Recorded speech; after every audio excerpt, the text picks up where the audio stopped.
Hello everyone, hope things are well. I don't believe it. Good and bad news, and let's just begin with the bad news so we don't have to talk about Chelsea, because I'm sick to death of talking about Chelsea by now. Once again, it's happened again. They're going in for Olise. Is somebody like taking the mick at Chelsea or something? They went in for Adebayo, which we wanted. They went in for Marmadash, which we wanted, and now they went in for Olise, which we wanted. Listen, you know what? To be fair with Olise, it was never a case that Newcastle were probably in for him. It was just a heavily linked transfer. It was never a transfer where Newcastle have actually put any official bids, any official interest, bless you. It was never a case where Newcastle have actually put any real effort to get Olise. It was always a case that Newcastle would look at all conditions first. They would get free agents in first. They would get the goalkeeper in first, which we are doing. And then once we know where the money's went, once we know the sales have went, that was when like Olise would pop up. Well, I'm just sick of it. I'm Chelsea. I'm sick of them. You know what? It's happened. We'll move on straight away. I'm not even going to give them the time of day in this video. I'm not interested. But yeah, it's in terms of player sales, which is going to be interesting. But straight away, considering Chelsea is going to be one of these 6 teams alongside us who basically has to sell before they buy, definitely doesn't look like the case on that one, does it? So yeah, well, we'll talk about that on a different day, but I just want to let you know about the information straight away. But some good news though, Lloyd Kelly is done, sealed and signed, ready to join Newcastle, no issues there. Straight away, he is our first sign of the window. Never felt like there were going to be any issues with this one.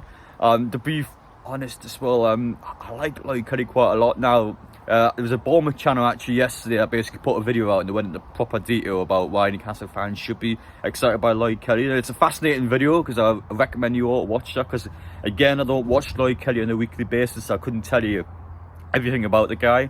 But honestly, I think it's a top signing. I will say that now, especially on a free. You're not going to say no to that, are you? So he'll be someone that will come in. I believe he'll come in as a centre-half now. Obviously, he'll be left-back cover as well. And whether Newcastle signs a left-back next or a centre-half will dictate where Lloyd Kelly will probably play. But I'll class him as a centre-half for now, but I could potentially change depending on any future signs we bring in.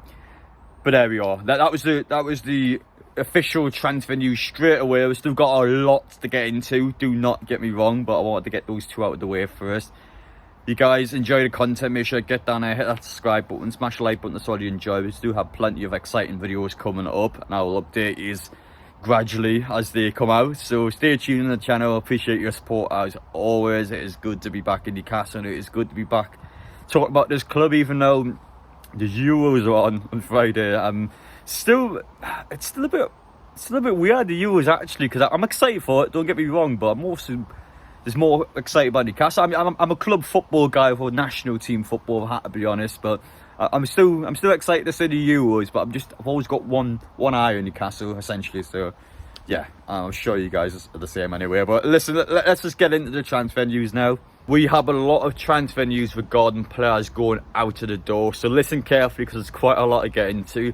Let's start off with the one who has been kicked out of our team, and that is being Ryan Fraser. It has now been reported that he is expected to join Southampton. He will go back to the club after having a loan spell there. And I have to say, in terms of Ryan Fraser, it disappoints me, it upsets me so much that this player just didn't get anywhere at Newcastle, because I remember when we signed him, this was a player at one point I was honestly competing with Eden Hazard to get the most assists in the Premier League. He was quality of Bournemouth with Callum Wilson when we brought the pair of them in.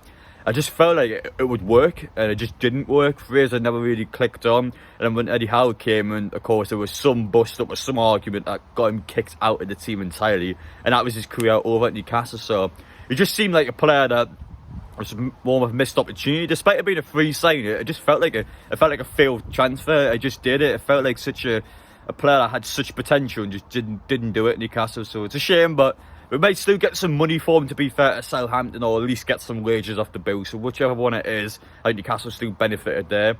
It's expected that Isaac Hayden will terminate his contract with Newcastle United. So this is a player that hasn't even found the club, but it's believed that Newcastle United have been able to basically agree with the player that we're going to terminate your contract now. Best of luck, Isaac, and we'll see where you go. Another one which is a bit of a shame, because I felt like during lockdown when he got injured against Brighton, that injury has killed him. He's lost so much pace, and when he came back, he just wasn't the same player for me, which is which is upsetting because I loved Isaac and I loved watching him. He was actually a proper grafter, and he was someone that if he was in his prime or he was doing well under Eddie Howe, he would have been a serious player. I felt like he could have went somewhere with Eddie Howe. So it's a shame that it just hasn't happened at the right time, but it's one where he needs to go, so it's going to happen. Miggy is also being linked once again, which is the one I personally wanted. Some of you guys watching want to keep Miggy. That's understandable if you want to do that, but my personal opinion, he's the one I would sell straight away. He's got quite high value. Someone that had a purple patch the season before last, but hasn't scored goals outside of that. He's got 5 goals last season, 3 in the Premier League, and that for me is not good enough for a right hand side attacker.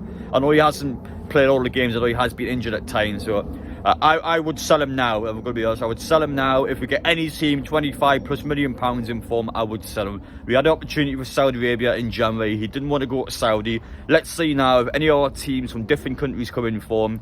But 100%, if we get an opportunity to sell him, that would be one I would sell. So yeah, keep an eye on those ones. It looks like a potential retirement home for Martin Dubravka has opened up, as since Joe Hart has retired at Celtic, it's now believed that they want Martin Dubravka, so it's just a case that they seem to want these older goalkeepers. For me, any money for this guy, I'll let him go straight away. I've seen a lot of people defending Dubravka yesterday. The guy's 35 years old. For me, yes, he done well 5-6 years ago. It's not 5-6 years ago anymore.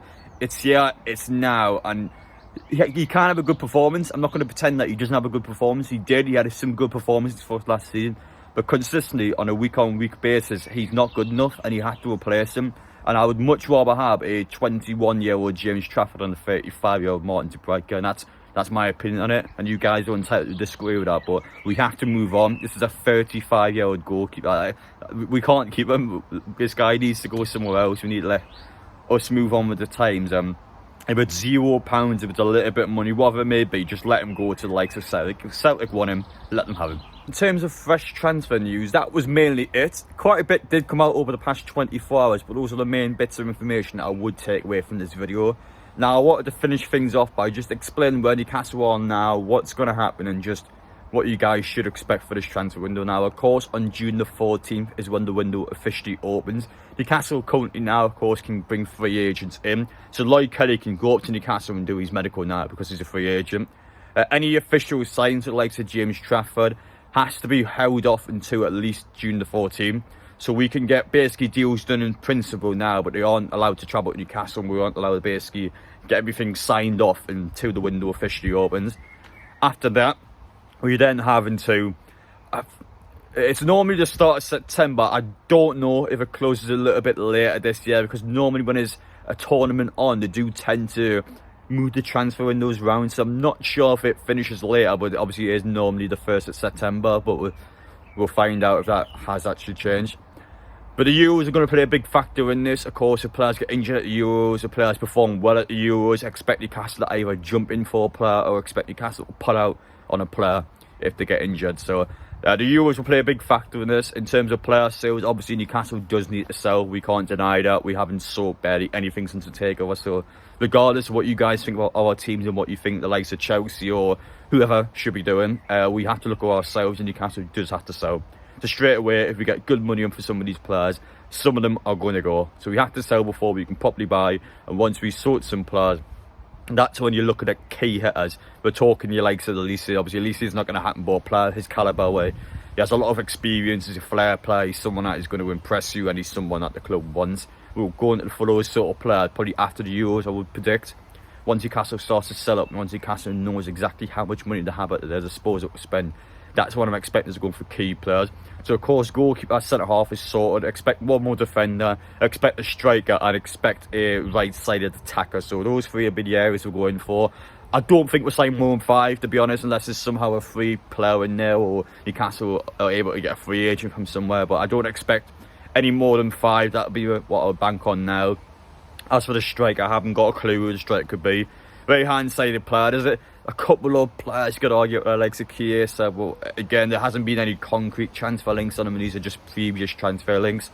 Defender, I couldn't answer your question as well. So far, it's just the Lloyd Kelly and James Trafford links that are obviously going to happen, and then after that, we'll go into what's going to happen next. But those are those are the key bits of information that you guys should be aware of. Obviously, once the news comes out themselves, we'll continue to post you get all on it. So stay tuned. Make sure you don't get jumped on by certain links, or whenever you see some potentially negative news against the likes of Chelsea, just keep focused on us. We'll have a good window, and I'm telling you now, next season we'll do well. Even if these signings just seem filler, these signings are still going to improve that bench so much. We struggled with that bench a lot last season. That's why it cost us, and that's why we're not in Europe now.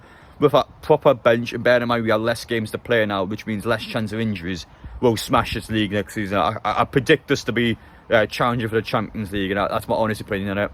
Even if these are the only 2 signings now, I still bank Newcastle to do well next season. So just stay focused, stay on it, and we'll see you guys all in the next one.